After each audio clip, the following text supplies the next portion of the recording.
నమస్తే నేను Keshav welcome to Suman TV. ఆంధ్రప్రదేశ్లో పొత్తుల రాజకీయం పైన స్పష్టత ఎప్పుడు వస్తుంది? జనసేన టీడీపీతో కలిసి బీజేపీ ఎన్నికల్లో బరిలో దిగబోతుందా? ఎన్డీఏ కూటమిలోకి జాతీయ స్థాయిలో టీడీపీకి ఆహ్వానం పలకబోతోందా బీజేపీ? ఈ అంశం పైన ఒక స్పష్టత రాలేదు. దీనిపైన తర్జన భర్జనలు చర్చలు పదే జరుగుతున్నటువంటి పరిస్థితి. అయితే కేంద్రంలో ఉన్నటువంటి పెద్దలు జాతీయ స్థాయిలో పార్టీకి సంబంధించి రాష్ట్రాల వారీగా పొత్తులపైన సమన్వయం చేసుకునేటువంటి క్రమంలో అర్ధరాత్రి వేళలో కూడా విస్తృతమైనటువంటి చర్చలు జరుగుతున్నటువంటి పరిస్థితి ఉంది. ఈ నేపథ్యంలోనే Avira Women's Day special offer 50% off on IUI IVF valid till 8th March. Andhra Pradesh తెలంగాణలో రాజకీయ ముఖ చిత్రం పైన కూడా చర్చ జరిగినట్టుగా తెలుస్తోంది. ఈ క్రమంలో ఆంధ్రప్రదేశ్లో పొత్తుల పైన ఒక స్పష్టత ఇవ్వడానికి బీజేపీ అధిష్టానం ఒక స్పష్టమైన ప్రణాళికని సిద్ధం చేసుకున్నట్టుగా తెలుస్తుంది. ఎన్ని స్థానాల్లో పోటీ చేయాలి, ఎవరితో కలిసి పోటీ చేయాలి, అలానే తెలుగుదేశం పార్టీ చేసినటువంటి ప్రతిపాదన, ముఖ్యంగా తెలుగుదేశం జనసేన చేసినటువంటి ప్రతిపాదనకి ఆమోదం తెలపాలి, అలానే ఎన్డీఏలోకి తెలుగుదేశాన్ని ఆహ్వానించాలనేటువంటి నిర్ణయానికి వచ్చినట్టుగా తెలుస్తోంది.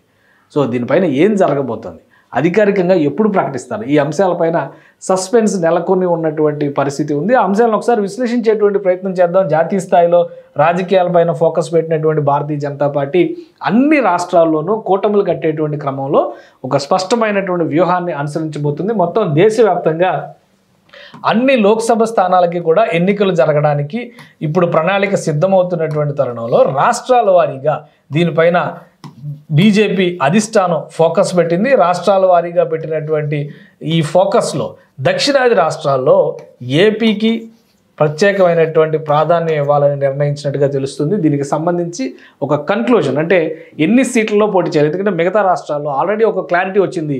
యూపీ, హర్యానా లాంటి చోట్ల ఒంటరి పోరాటానికి వెళ్ళాలనేటువంటి నిర్ణయం తీసుకుంది. అలానే యూపీ, ఉత్తరాఖండ్, జార్ఖండ్ లాంటి చోట్ల కొన్ని మిత్రపక్షాలకు కొన్ని సీట్లు కేటాయించడం ద్వారా లోక్సభ స్థానాల విషయంలో, ముఖ్యంగా ఇక్కడ లోక్సభ స్థానాలే ప్రాతిపదికగా బీజేపీ అధిష్టానం చర్చలు జరుగుతుంది. దాని ప్రకారమే నిర్ణయాలు తీసుకోవడానికి కావాల్సినటువంటి ప్రణాళికల్ని సిద్ధం చేసుకుంటుంది అనేది ఇప్పుడు అందుతున్నటువంటి సమాచారం. ఈ క్రమంలో ఆంధ్రప్రదేశ్కి సంబంధించి ఎన్డీఏలోకి తెలుగుదేశం పార్టీని ఆహ్వానిస్తూ బహుశా మార్చి 2వ తేదీన ఒక ప్రకటన చేయబోతోంది బీజేపీ అధిష్టానం. అంటే గతంలో 2014లో ఎన్నికల సమయంలో బీజేపీతో కలిసి టీడీపీ కూటమిగా పోటీ చేసినటువంటి పరిస్థితి ఉంది. ఆ తర్వాత 2018లో జరిగినటువంటి పరిణామాలు, ఒక సంవత్సరం ఎన్నికలకు ఒక సంవత్సరం ముందర కూటమి నుంచి బయటకు వచ్చినటువంటి తెలుగుదేశం పార్టీ గత 6 ఏళ్లుగా ఎదురు చూస్తున్నటువంటి పరిస్థితే ఉంది. ఇప్పుడు తాజాగా వచ్చినటువంటి గ్రీన్ సిగ్నల్తో ఒక అధికారిక ప్రకటన మార్చి 2వ తేదీన చేయడానికి ఎన్డీఏలోకి టీడీపీకి ఆహ్వానం పలుకుతూ మార్చి 2వ తేదీన ఒక స్పష్టమైనటువంటి ప్రకటన బీజేపీ అధిష్టానం చేయబోతుంది. టీడీపీకి ఆహ్వానం కన్ఫర్మ్ అనేటువంటి విషయం ఢిల్లీ నుంచి వస్తున్నటువంటి వర్గాల నుంచి అందుతున్నటువంటి సమాచారం. అలానే మార్చి 2వ తేదీన ఈ అధికారిక ప్రకటన ఉంటుంది. దీనికి సంబంధించి టీడీపీ అధినేత చంద్రబాబు నాయుడు, జనసేన పార్టీ అధినేత పవన్ కళ్యాణ్ కూడా ఆహ్వానం పంపించేటువంటి అవకాశం ఉంది. వీళ్ళిద్దరూ కూడా ఢిల్లీ వెళ్ళబోతున్నారు. ఢిల్లీ వెళ్ళిన తర్వాత మార్చి 2వ తేదీన అధికారికంగా పార్టీలో, అంటే కూటమిలో చేరిక పైన ఒక స్పష్టమైనటువంటి ప్రకటన చేస్తారు.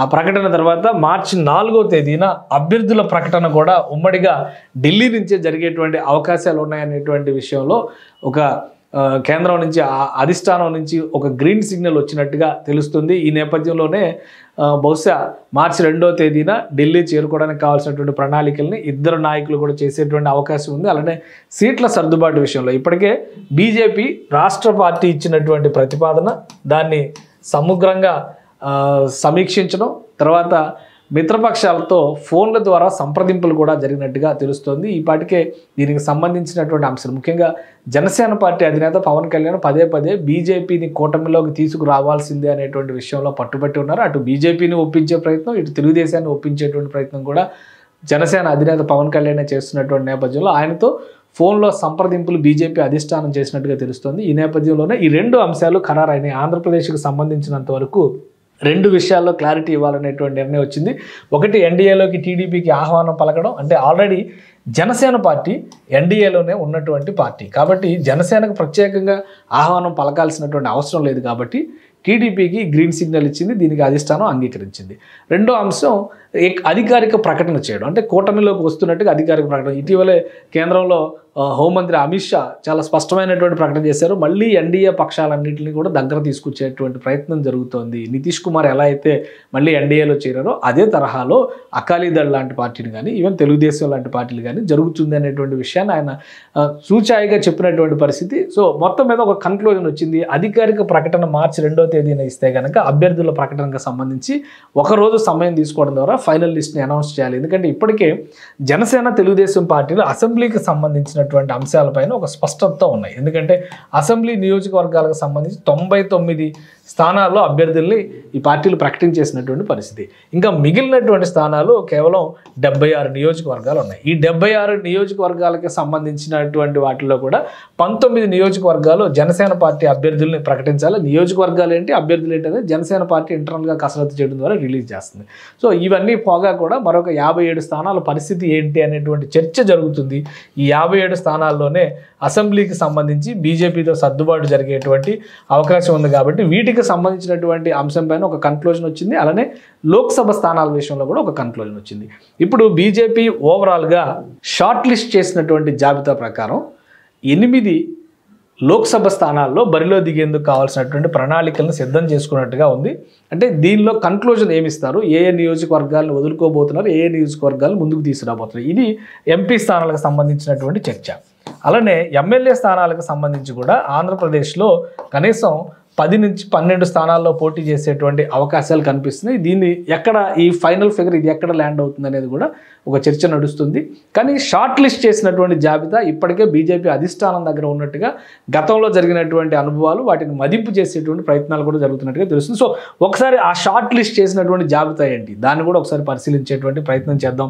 లోక్సభ స్థానాలకు సంబంధించినంత వరకు ఎన్డీఏకి ముఖ్యంగా బీజేపీ కోరుతున్నటువంటి ప్రధానమైనటువంటి నియోజకవర్గాలుగా మనం చూడాల్సింది అరకు లోక్సభ స్థానానికి సంబంధించినటువంటి చర్చ విస్తృతంగా జరుగుతుంది. అరకు లేదా వైజాగ్ అంటే విశాఖ స్థానం, ఈ 2 స్థానాలకి సంబంధించినటువంటి చర్చ గత కొంతకాలంగా విస్తృతంగా 2 పార్టీల మధ్య జరిగినటువంటి పరిస్థితి ఉంది. అభ్యర్థుల పరిశీలన విశాఖ, ఎందుకంటే వైజాగ్ లోక్సభ స్థానం గతంలో కూడా బీజేపీ సిట్టింగ్ స్థానంగా ఉన్నటువంటి పరిస్థితి. అలానే కాంగ్రెస్ పార్టీ తరఫున పురంధేశ్వరి, ఇప్పుడు బీజేపీ రాష్ట్ర అధ్యక్షురాలు పురంధేశ్వరి అక్కడ 2 సార్లు ఎంపీగా గెలిచినటువంటి పరిస్థితి.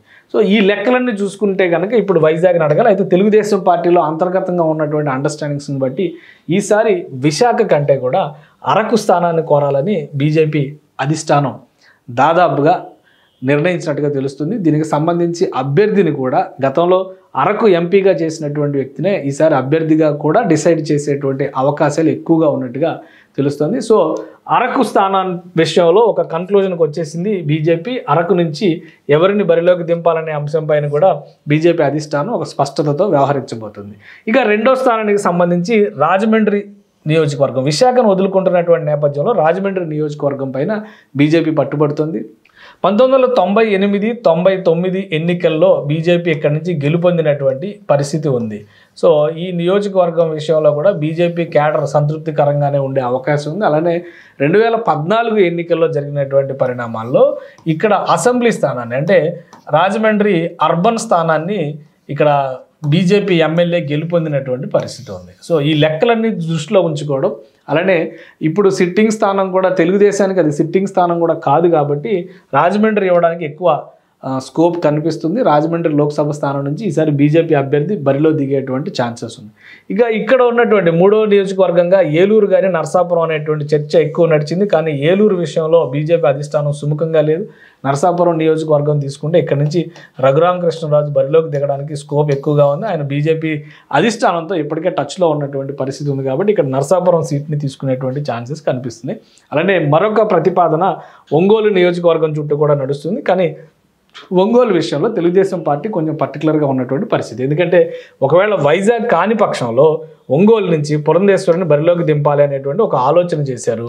ఈ ఆలోచన నేపథ్యంలో ఒంగోలు కాన్స్టిట్యున్సీ గురించి పట్టుబడుతున్నటువంటి పరిస్థితి ఉంది. అయితే ఇటీవల జరిగినటువంటి పరిణామాల్లో మాగుంట శ్రీనివాసులరెడ్డి తెలుగుదేశంలోకి రావడం, మళ్ళీ ఆయనే అక్కడి నుంచి అభ్యర్థిగా బరిలో దిగుస్తారంటే ఆయన కానీ ఆయన కుమారుడు కానీ నిలుస్తారనేటువంటి సంకేతాలు రావడంతో ఈ నియోజకవర్గం విషయంలో కొంత కన్ఫ్యూజన్ ఉంది. కాబట్టి ఒంగోలు స్థానాన్ని ఎంతవరకు ఫైనల్ చేస్తారనేది వేచి చూడాలి. ఇక 5వ నియోజకవర్గం తిరుపతి నియోజకవర్గానికి సంబంధించినటువంటి చర్చ నడుస్తుంది. గత ఉప ఎన్నికల్లో కూడా రత్నప్రభ మాజీ ఐఏఎస్ కర్ణాటకకి చీఫ్ సెక్రటరీగా చేసినటువంటి అధికారి, ఆమె బీజేపీ గుర్తుపైన పోటీ చేసినటువంటి పరిస్థితి ఉంది. మరొకసారి ఈ నియోజకవర్గాన్ని కోరుతున్నారు. ఇక హిందూపురం నియోజకవర్గానికి సంబంధించి కూడా ఇక్కడ చర్చ జరుగుతున్నటువంటి పరిస్థితి ఉంది. హిందూపురం నియోజకవర్గాన్ని అంటే రాయలసీమలో ప్రధానంగా 3 నియోజకవర్గాల పైన బీజేపీ అధిష్టానం పట్టుబట్టి ఉన్నటువంటి పరిస్థితి ఉంది. ఆ నియోజకవర్గాల్లో హిందూపురం ఒకటి ముఖ్యమైనటువంటి నియోజకవర్గం కింద మనం చూడాలి. ఎందుకంటే తిరుపతి స్థానం, దాని పక్కనే ఉన్నటువంటి రాజంపేట, ఈ సీట్ను కూడా అడుగుతున్నటువంటి పరిస్థితి ఉంది. కర్నూలు, హిందూపురం అంటే ఈ టోటల్ ఈ ఆప్షన్స్లో ఈ 8 నియోజకవర్గాల్లో 6 నియోజకవర్గాల పైన ఒక అండర్స్టాండింగ్ వచ్చినట్టుగా తెలుస్తుంది. అంటే వాస్తవానికి తెలుగుదేశం పార్టీ 5 సీట్లు మాత్రమే ఇవ్వడానికి అంగీకరించింది. 5 ఎంపీ సీట్లకి టీడీపీ ఎప్పుడో గ్రీన్ సిగ్నల్ ఇచ్చేసినటువంటి పరిస్థితి ఉంది. కానీ 6వ సీటు విషయంలోనే ఒక పీఠముడి ఉన్నటువంటి నేపథ్యంలో ఇక్కడ ఒంగోలుని తీసేస్తే, అలానే ఇక్కడ తిరుపతి లేదా కర్నూలుని తీసేస్తే 6 సీట్లు, కనీసం 6 సీట్లు కావాలనేటువంటి మాటని ఎక్కువగా బీజేపీ అధిష్టానం ఒత్తిడి చేస్తున్నట్టుగా తెలుస్తుంది. కాబట్టి ఫైనల్ కన్క్లూజన్ 6 సీట్ల మీద ఇస్తారా, 5 సీట్ల మీద ఇస్తారా అనేది ఫైనల్ కన్క్లూజన్ కోసం ఎదురు చూస్తున్నటువంటి పరిస్థితి ఉంది. సో అందుకనే ఒకరోజు మార్చి 2న అధికార ప్రకటన జరిగిపోయినంటే, మార్చి 2న అధికారికంగా కూటమి ప్రకటన చేసినా కానీ అభ్యర్థుల ప్రకటన కోసం ఒకరోజు సమయం తీసుకోవాలనేటువంటి కన్క్లూజన్కి బీజేపీ అధిష్టానం వచ్చినట్టుగా తెలుస్తుంది.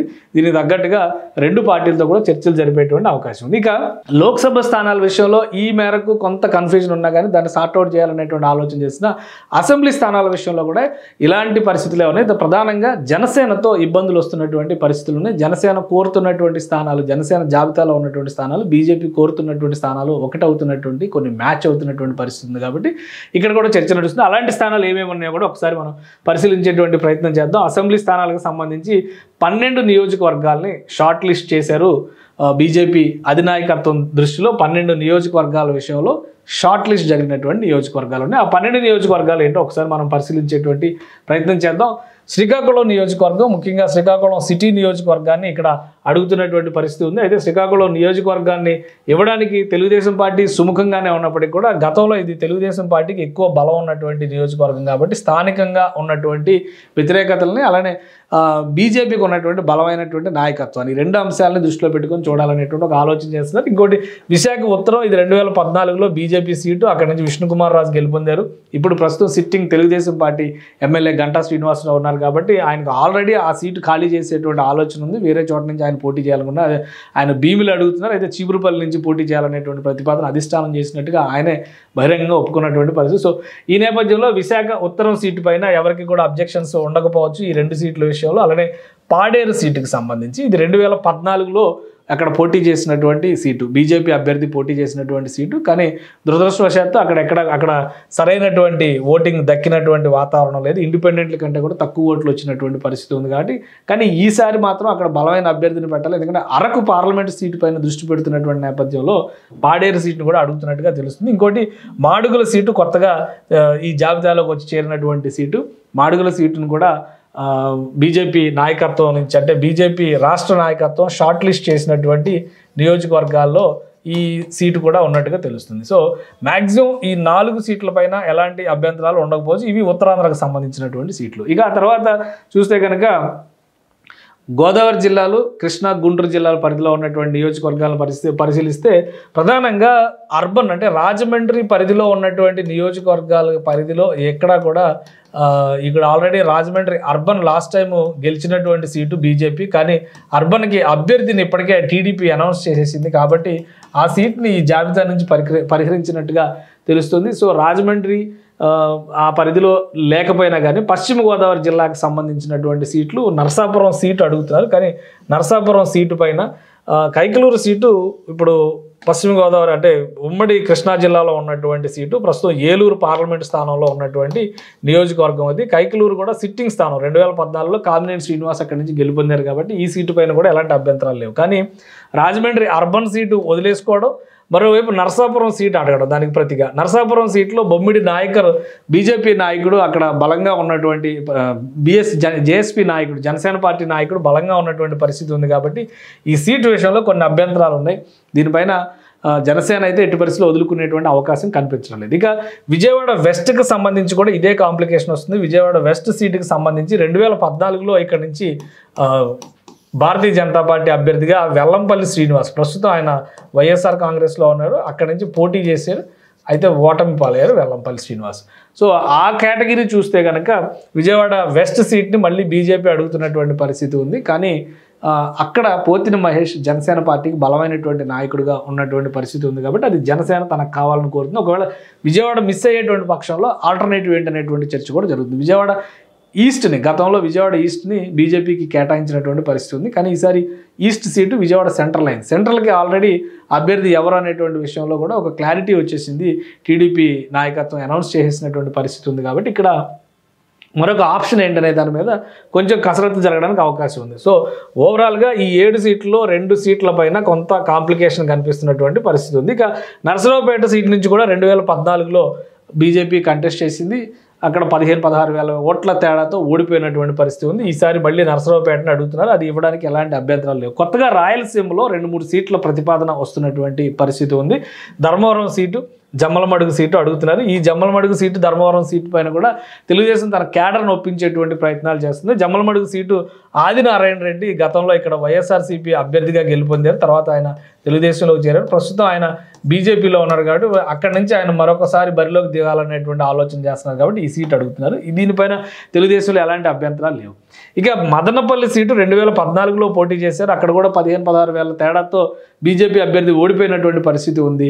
ఈసారి ఆ సీట్ని కోరుతున్నటువంటి పరిస్థితి. దానిపైన పెద్దగా భిన్నాభిప్రాయాలు ఏమి లేవు. అయితే 2019లో జనసేన పార్టీ అభ్యర్థి కూడా అక్కడ మంచి పర్ఫార్మెన్స్ చూపించారు. కానీ సర్దుబాటు క్రమంలో ఈ జనసేన కూడా ఈ సీటు అడిగేటువంటి పరిస్థితి లేదు. కానీ తిరుపతి సీటు పైన అభ్యంతరాలు వస్తున్నాయి. తిరుపతి సీటు కూడా జనసేన కోరుకుంటున్నటువంటి పరిస్థితి ఉంది. ఈ షార్ట్ లిస్టెడ్ దీనిలో మొత్తం 12 సీట్లలో తిరుపతి సీటు కూడా ఉంది కాబట్టి జనసేన నాయకత్వం ఈ సీటు విషయంలో కొంత ఇబ్బంది పడేటువంటి పరిస్థితి ఉంది. సో ఓవరాల్గా ఇక్కడ పరిస్థితిని చూస్తే అభ్యంతరాలు వస్తున్నటువంటి సీట్లు 3టిని మినహాయిస్తే మొత్తం 9 సీట్ల పైన ఒక అండర్స్టాండింగ్, ఒక క్లియర్ అండర్స్టాండింగ్ ఉన్నటువంటి పరిస్థితి ఉంది. అంటే 9 ఎమ్మెల్యే సీట్లు ఫైనల్గా ఫిక్స్ అయ్యేటువంటి ఛాన్సెస్ ఉన్నాయి అనేటువంటి అభిప్రాయం వస్తుంది.